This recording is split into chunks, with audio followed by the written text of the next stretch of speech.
Hello, everyone. Welcome back to Body Activation Breathing Basics. And I'm really excited about this one. And this is why I love this module so much. This is how you connect what you're going through and what you would like to do with your breath. And this is a bonus breathing session for today. And check this out.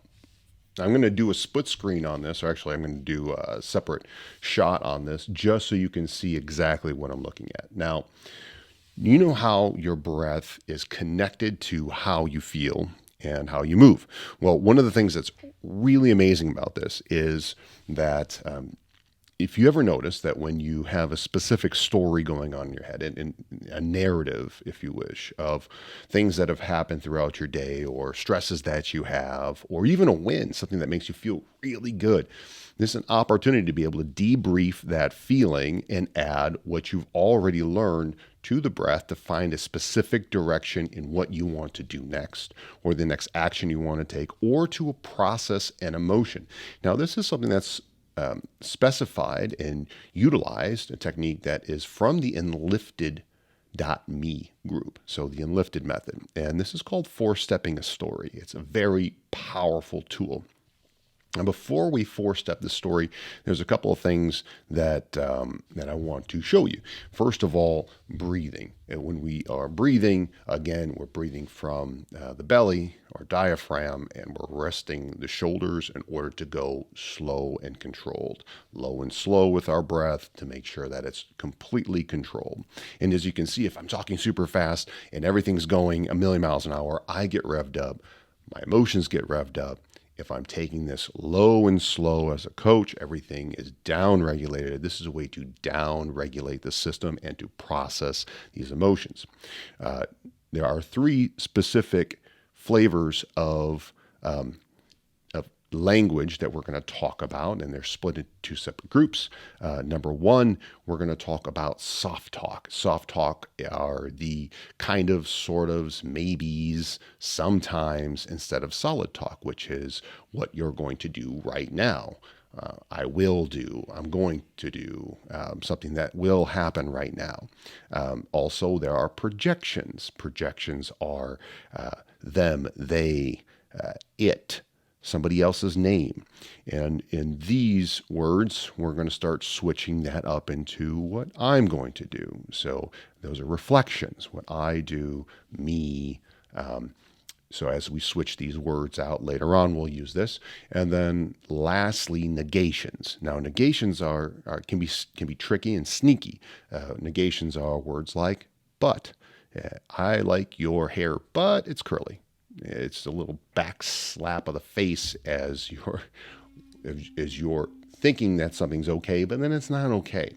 Also, words like can't, won't, don't, shouldn't. These are words that overall negate the things that are happening. We're going to switch that around into words like, again, I will do, I can do, I will go. So we're going to shift that language. Now, as we're four-stepping the story, think of a specific memory.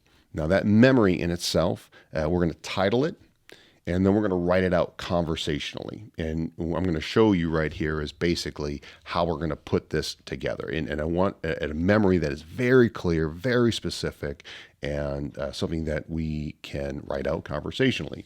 So I'm going to switch the camera view right here so you can see this. Now, really simple. You can do this on a Google Doc, or you can do this with a sheet of paper. So there's construction going on next door.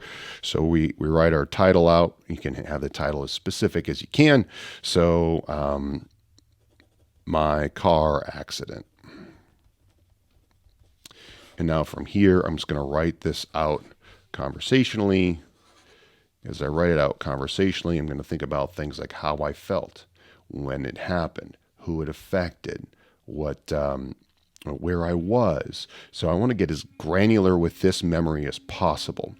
And what's really interesting, so this is step one right here. I'm titling it and I'm writing it all out. Perfect. You got that part all finished. So that's step one. Writing out the memory, getting as specific as possible. You can write a paragraph, you can write 2 paragraphs, whatever it takes, right? Now, from here is the next step. So after I'm done writing this all out, Comes the next step. I'm going to read this out loud, or I can read it to myself. You can read it in a mirror, or you can just read it silently. So as I read it silently, there are a couple different things I'm going to ask myself when I'm finished reading it. Number one, what's my strongest emotion? Number two, where do I feel that emotion in my body? Do I feel it in my chest? Do I feel it in my throat? Do I feel it in my face? Do I have trouble feeling it at all? Because these emotions can manifest themselves in different parts of the body, which is really interesting. Think about how that may be affecting how you feel or how you move. And then lastly, rate that. It's on a scale from 1 to 10. How strong of an emotion is that? So the next piece that we're going to do with this is we're going to then read this same statement at 70% speed. So slow it down. So 30% slower or 70% speed, whatever one you like more. Glass half full, half empty. And then from here, after you're done reading this out loud, again, ask yourself those same questions. Is just reading it slower change how you feel and where you feel this in your body, which is really interesting. So maybe it's the same. Maybe you feel it in your throat or your chest, and it's still a really strong emotion. It's still really it makes you angry or makes you upset or makes you really happy, because you can do this with celebrating the wins too. Sometimes it's interesting when you have a win and you write it all out conversationally, the specific name of it. It makes people feel sad, which is very conflicting, right? So being able to really celebrate something and then also move on from it. The next step, so that was step 2, is reading it out conversationally, and then now reading it slower. So the last step of this is I'm going to then read this at 70% speed, but now I'm going to add breath. And the way that I do that's really simple. So in my sentences, there are commas and then there are periods, right? So what I want you to do is every single time that you want to take a break with the sentence, you put a B next to where you want to take a break. And the B can also stand for breath, where you want to take a breath. So as I take my breath in this whole sentence, what you're going to notice is some of these sentences you may want to speed up. And the sentences that you want to speed up, you know that there's some pretty big emotions attached to it. And when you add the breath, it becomes difficult to breathe around it. So all this practice that you've been using for your breath work up to now, you get to facilitate and utilize in real time when the stakes are higher. When there's a stressor there, you know when to breathe, and you also know how your breath can affect how you feel, which is a very, very useful tool. Right. So as we're doing this, what you'll notice is sometimes people want to shrug their shoulders when they're breathing, so it's all the breath is locked in their chest. Like, well, we're going to take that and we're going to have you plaster your shoulders down, breathe in through the nose, and out through the mouth. A really big breath. I want to hear the breath if you can do that. So again, try it with me. It's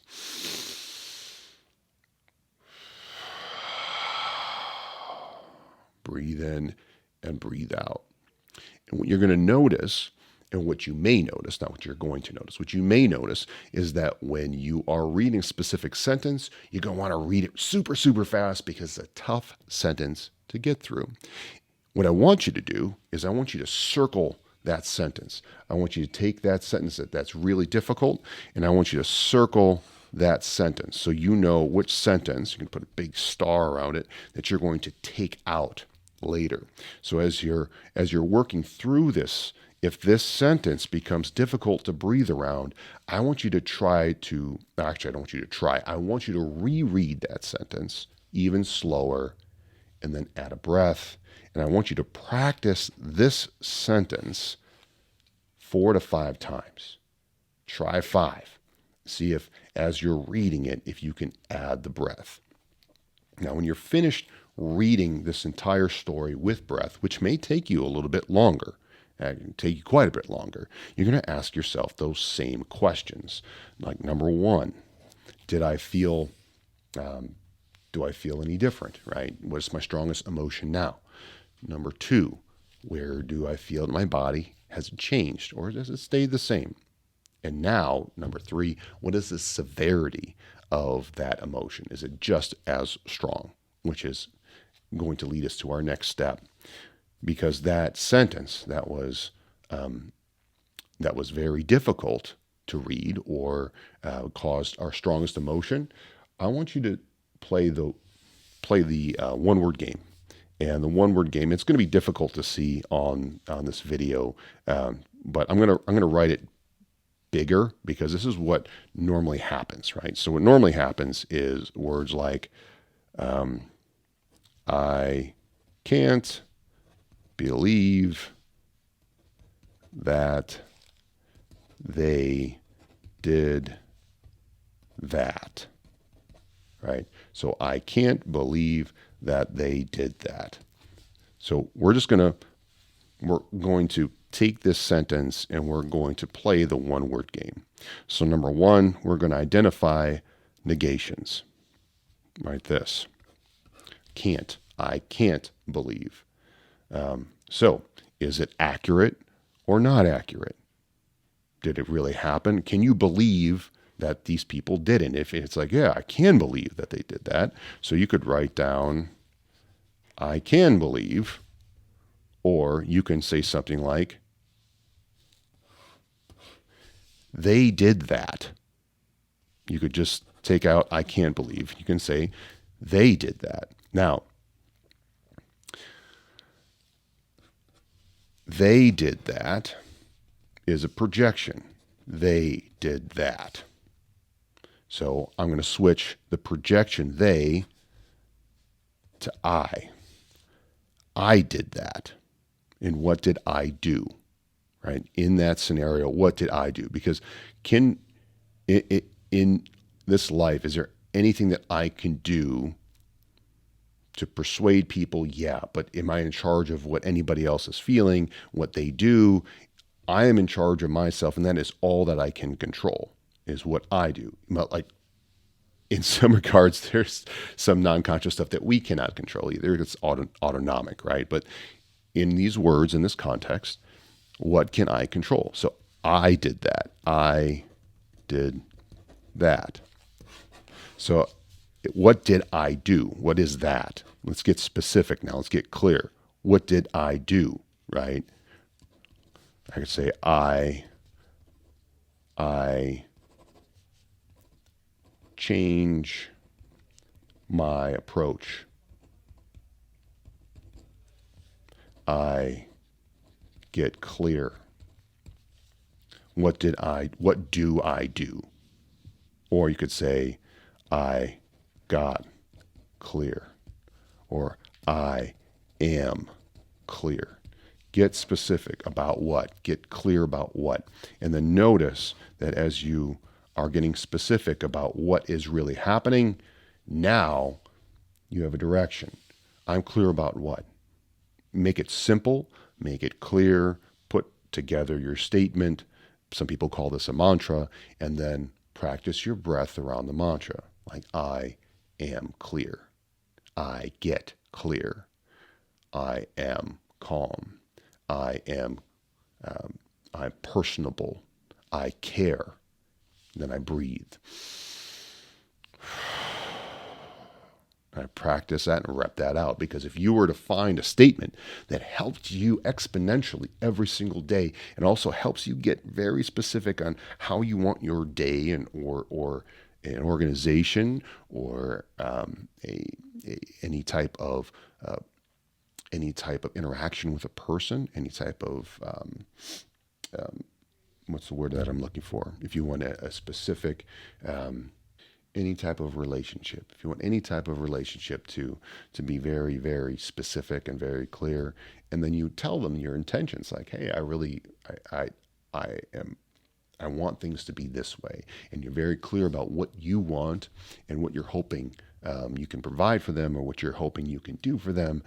People are going to figure that out a whole lot faster, and it also helps with alignment, because if the alignment is there with people that are looking for that clear, transparent communication, guess what you're going to have? You're going to have more alignment with the people that you want to be in alignment with, and especially you're going to be in alignment with yourself. So in that regard, you can use Now Breath as a tool in order to then have a course of action with 4-step framework. If you want to learn more about the 4-step framework, you can always go to enlifted.me. Mark England has got an amazing course over there that you can get even more granular with this, and I cannot speak more highly about that course.